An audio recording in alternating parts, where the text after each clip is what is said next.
Há uma diferença entre imagens de escultura e monumentos ou estátua, ou fotografia. Um monumento ou estátua é uma homenagem não religiosa dada a uma pessoa, como por exemplo, um grande músico que foi respeitado por seu talento. Mas as pessoas não costumam ajoelhar-se diante de um monumento e fazer petições ou orações. As pessoas não acreditam que podem ser ouvidas fazendo orações a um monumento de alguém. Os monumentos estão nas praças e as pessoas passam e não dão atenção, porque não há princípios religiosos em um monumento ou estátua.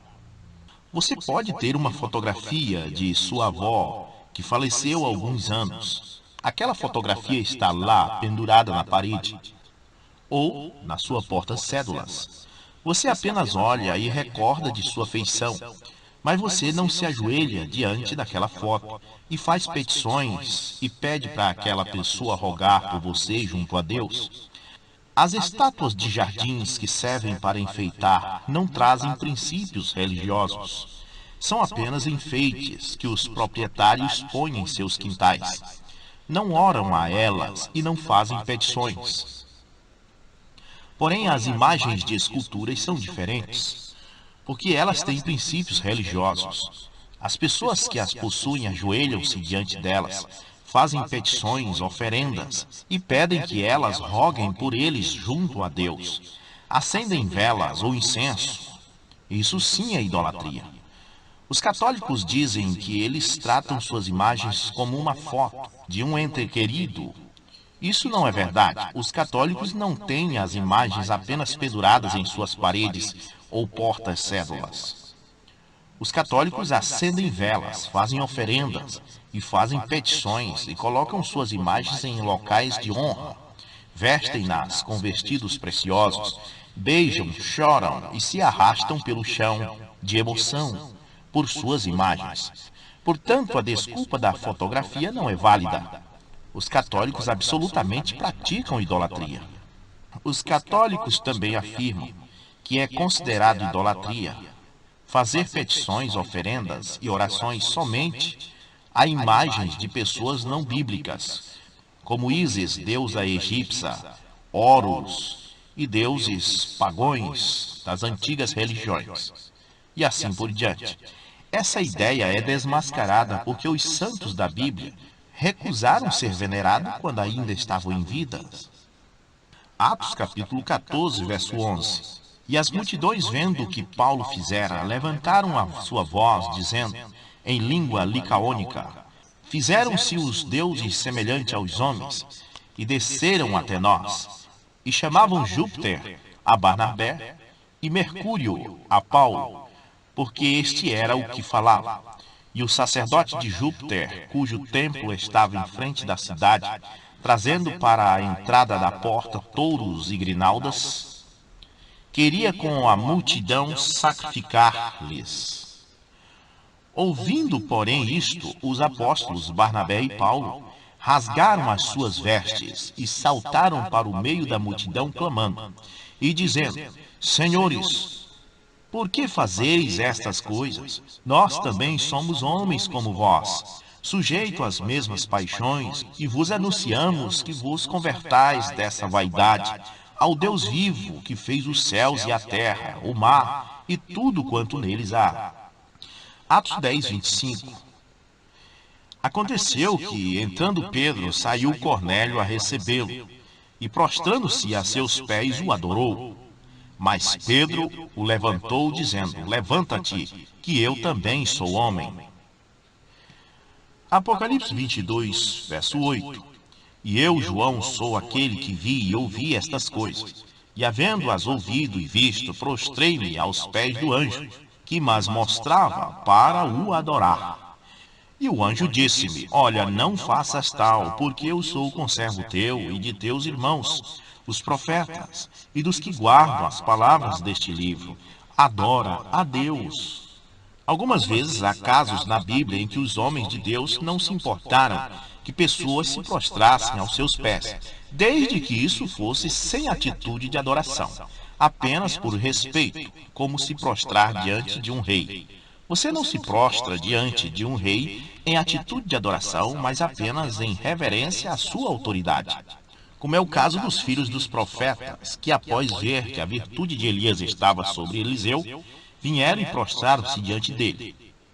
Vendo, pois, os filhos dos profetas que estavam defronte em Jericó, disseram: o espírito de Elias repousa sobre Eliseu. E vieram-lhe ao encontro e se prostraram diante dele em terra. No caso de Cornélio, Pedro recusou porque percebeu que Cornélio ajoelhou-se em atitude de adoração. Atos 10, 25. E aconteceu que, entrando Pedro, saiu Cornélio a recebê-lo, e prostrando-se a seus pés o adorou. Mas Pedro o levantou, dizendo: levanta-te, que eu também sou homem. No caso de João, foi a mesma coisa. João queria adorar o anjo. Apocalipse 22, 8. E eu, João, sou aquele que vi e ouvi estas coisas. E havendo-as ouvido e visto, prostrei-me aos pés do anjo, que mais mostrava para o adorar. E disse-me: olha, não faças tal, porque eu sou conservo teu e de teus irmãos. Observe que Eliseu aceitou que os filhos dos profetas se prostrassem diante dele e não os repreendeu, porque percebeu que eles se ajoelharam sem atitude de adoração, apenas por reverência. Mas nos outros dois casos foram em atitude de adoração, por isso foram repreendidos. Se é errado venerar as imagens de esculturas, então por que as pessoas recebem graças quando pedem alguma coisa em seu favor? A resposta disto está em Jeremias 7,16, que diz: tu, pois, não ores por este povo, nem levantes por ele clamor ou oração, nem me supliques, porque eu não te ouvirei. Porventura não vês tu o que anda fazendo nas cidades de Judá e nas ruas de Jerusalém? Os filhos apanham a lenha e os pais acendem o fogo, e as mulheres preparam a massa para fazerem bolos à rainha dos céus e oferecerem libações a outros deuses, para me provocarem a ira.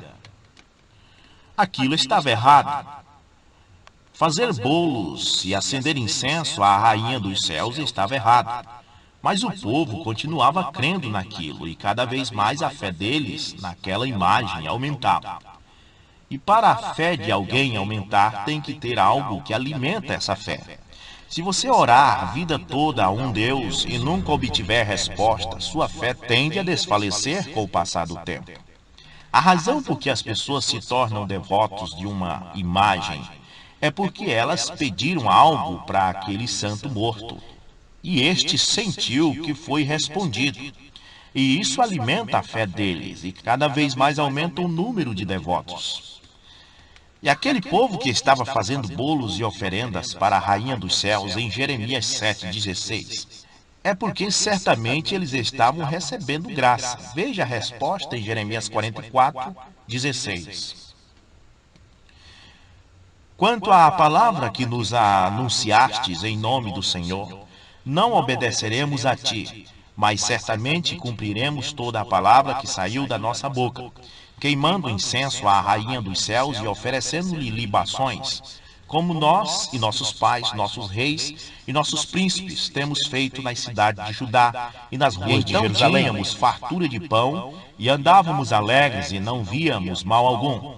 Mas desde que cessamos de queimar incenso à rainha dos céus e de lhes oferecer libações, tivemos falta de tudo e fomos consumidos pela espada e pela fome.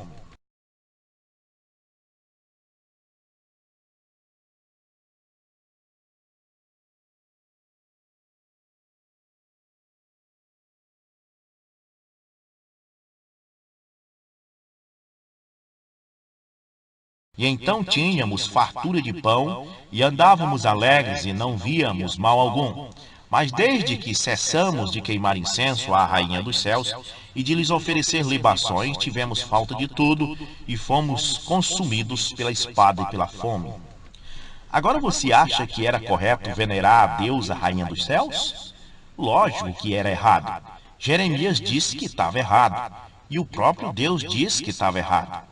Mas mesmo assim, uma coisa errada concedia graça e bênção. A resposta disso está em 2 Tessalonicenses 2,7. que diz: porque já o mistério da injustiça opera. Somente há um que agora resiste até que do meio seja tirado. E então será revelado o iníquo, a quem o Senhor desfará pelo assopro da sua boca, e aniquilará pelo resplendor da sua vinda. A esse cuja vinda é segundo a eficácia de Satanás, com todo poder e sinais e prodígios da mentira, e com todo o engano da injustiça para os que perecem, porque não receberam o amor da verdade para se salvarem, e por isso Deus lhes enviará a operação do erro para que creiam a mentira. O que estes capítulos estão dizendo é que Deus ensina ao povo a verdade. E a verdade é: somente ao Senhor teu Deus adorarás e somente a Ele prestarás culto. Mas aquelas pessoas não querem essa verdade. Elas preferem a mentira. Então elas se ajoelham diante de uma imagem depois delas saberem que aquilo está errado. Mesmo assim elas fazem. Então o próprio Deus concede a bênção que eles pedem e deixa eles pensarem que foi o santo ou a imagem que lhe concedeu a graça. Não foi a imagem, foi Deus. Só que a pessoa dá louvor e glória à imagem e envelhece e morre, crendo naquilo. E no final é condenado por Deus por idolatria. Porque primeiro Deus enviou o amor da verdade, mas a pessoa preferiu continuar na mentira. Então o próprio Deus lhes enviou a operação do erro. Outro exemplo disso temos de Acabe, que Deus disse a ele através do profeta Mica, para não ir a Ramote-Gileade, pois senão ele ia morrer naquela guerra. Mas Acabe preferiu ouvir a voz de seus 400 profetas falsos, que diziam que ele podia ir à guerra de Ramote-Gileade e seria bem sucedido na guerra.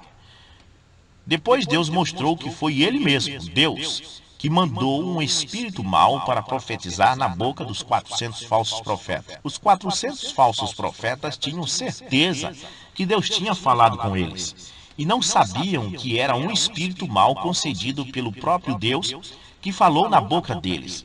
Deus fez isso porque Acabe rejeitou a verdade e preferiu a mentira. Então o próprio Deus lhes enviou a operação do erro para que ele cresce na mentira e morresse. 1 Reis, capítulo 22, verso 12. E todos os profetas profetizaram assim, dizendo: sobe a Ramote de Gileade e triunfarás, porque o Senhor a entregará nas mãos do rei. E o mensageiro que foi chamar a Micaías falou-lhe, dizendo: vês aqui que as palavras dos 400 profetas, a uma voz só profetizam coisas boas para o rei. Seja, pois, a tua palavra como a palavra de um deles e fala bem. Porém, Micaías disse: vive o Senhor, que o Senhor me disser, isso falarei. E vindo ele ao rei, o rei lhe disse: Micaías, iremos a Ramote de Gileade, a peleja, ou deixaremos de ir? E ele disse-lhe: sobe, e serás bem-sucedido, porque o Senhor a entregará nas mãos do rei. E o rei lhe disse: até quantas vezes te conjurarei que não me fales senão a verdade em nome do Senhor? Então disse ele: vi a todo Israel disperso pelos montes como ovelhas que não têm pastor. E disse o Senhor: estes não têm senhor, torne cada um em paz para a sua casa. Então o rei de Israel disse a Josafá: não te disse eu que nunca profetizara de mim o que é bom, senão só o que é mau? Então ele disse: ouve, pois, a palavra do Senhor. Via o Senhor assentado sobre o seu trono, e todo o exército do céu estava junto a ele, e a sua mão direita e a sua esquerda. E disse o Senhor: quem induzirá Acabe para que suba e caia em Ramote de Gileade? E um dizia desta maneira e o outro desta. Então saiu um espírito e se apresentou diante do Senhor e disse: eu o induzirei. E o Senhor lhe disse: com que? E disse ele: eu sairei e serei um espírito de mentira na boca de todos os seus profetas. E ele disse: tu o induzirás e ainda prevalecerá. Sai e fazes assim. Agora, pois, eis que o Senhor pôs o espírito de mentira na boca de todos estes teus 400 profetas, e o Senhor falou mal contra ti. A palavra de Deus já tinha dito através de Micaías que Acabe iria morrer naquela guerra. Mas como Acabe preferia a mentira, então o próprio Deus enviou um espírito da mentira na boca dos 400 falsos profetas para que Acabe acreditasse na mentira e morresse naquela guerra. A verdade absoluta é que Deus não quer que veneremos outro a não ser Ele. Ele disse: somente ao Senhor teu Deus adorarás e somente a Ele prestarás homenagens. Sabedoria, capítulo 13, versículo 10 a 19. Porém são desgraçados, e entre os mortos está a esperança daqueles outros que chamaram deuses as obras das mãos dos homens, ao ouro e à prata, a invenção da arte, e a semelhança de animais, ou a uma pedra inútil, obra de mãos antiga. Como se algum artifício hábil cortasse do mato algum tronco direito e destramente lhe tirasse toda a casca, e valendo-se da sua arte fizesse com esmero alguma peça útil para o uso da vida. E das relíquias daquela obra se servisse para cozinhar a comida.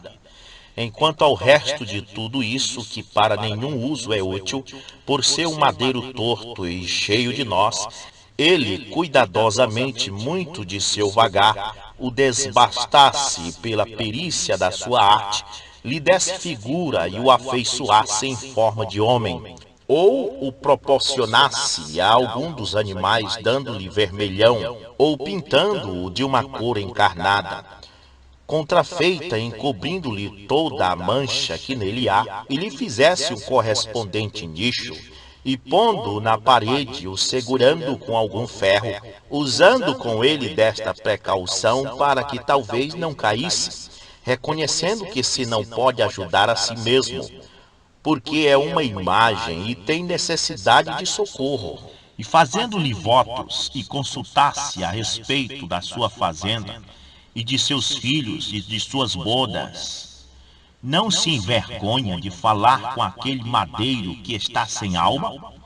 E pela saúde roga por certo a um inválido, e pela vida pede a um morto, e invoca em seu socorro a um inútil. Sabedoria, capítulo 14, versículo 8. Mas o ídolo que é feito por indústria das mãos, tão maldito é ele mesmo como quem o fez. Este porque de fato o fabricou, e aquele porque, sendo uma coisa frágil, foi chamado Deus. Êxodo 20, verso 4. Não farás para ti imagem de escultura, nem alguma semelhança do que há em cima dos céus, nem embaixo na terra, nem nas águas debaixo da terra. Não te encurvarás a elas, nem as servirás, porque eu sou o Senhor teu Deus. Sou Deus zeloso, que visito a iniquidade dos pais nos filhos, até a terceira e quarta geração daqueles que me aborrecem. Deuteronômio 4, verso 15 e 16. Guardai, pois, com diligência as vossas almas, pois nenhuma figura vistes no dia em que o Senhor, em Horebe, falou convosco do meio do fogo, para que não vos corrompais e vós façais alguma imagem esculpida na forma de qualquer figura, semelhança de homem ou mulher. Isaías 45, verso 20. Congregai-vos e vinde, chegai-vos juntos os que escapastes das nações. Nada sabe os que conduzem em procissão as suas imagens de escultura, feitas de madeira, e rogam a um Deus que não pode salvar. Isaías 44, verso 9. Todos os artifícios de imagens de escultura são vaidade, e as suas coisas mais desejáveis são de nenhum préstimo. E suas próprias testemunhas nada veem, nem entendem, para que sejam envergonhados. Quem forma um Deus e funde uma imagem de escultura que é de nenhum préstimo, eis que todos os seus companheiros ficarão confundidos, pois os mesmos artífices não passam de homens. Ajuntem-se todos e levantem-se, assombrar-se-ão e serão juntamente confundidos. O ferreiro com a tenaz trabalha nas brasas, e o forma com martelo, e o lavra com a força do seu braço. Ele tem fome e a sua força enfraquece, e não bebe água e desfalece. O carpinteiro estende a régua, desenha-o com uma linha, aplana-o com a plana, e traça-o com o compasso, e o faz à semelhança de um homem, segundo a forma de um homem para ficar em casa. Quando corta para si cedros, toma também o cipreste e o carvalho, assim escolhe dentre as árvores do bosque, planta um olmeiro, e a chuva o faz crescer. Então serve ao homem para queimar, e toma deles e se aquenta, e os acende e coze o pão. Também faz um deus e se prostra diante dele. Também fabrica uma imagem de escultura e ajoelha-se diante dela. Metade dele queima no fogo, com a outra metade prepara a carne para comer. Assa e farta-se dela também, se aquenta e diz: ora, já me aquentei, já vi o fogo. Então do resto faz um deus, uma imagem de escultura. Ajoelha-se diante dela e se inclina, e roga-lhe e diz: livra-me, porquanto tu és o meu Deus. Nada sabem, nem entendem, porque tapou os olhos para que não vejam, e os seus corações para que não entendam. E nenhum deles cai em si, e já não tem conhecimento nem entendimento para dizer: metade queimei no fogo e cozi pão sobre as suas brasas, assei sobre elas carne e a comi. E faria eu do resto uma abominação? Ajoelhar-me-ei ao que saiu de uma árvore?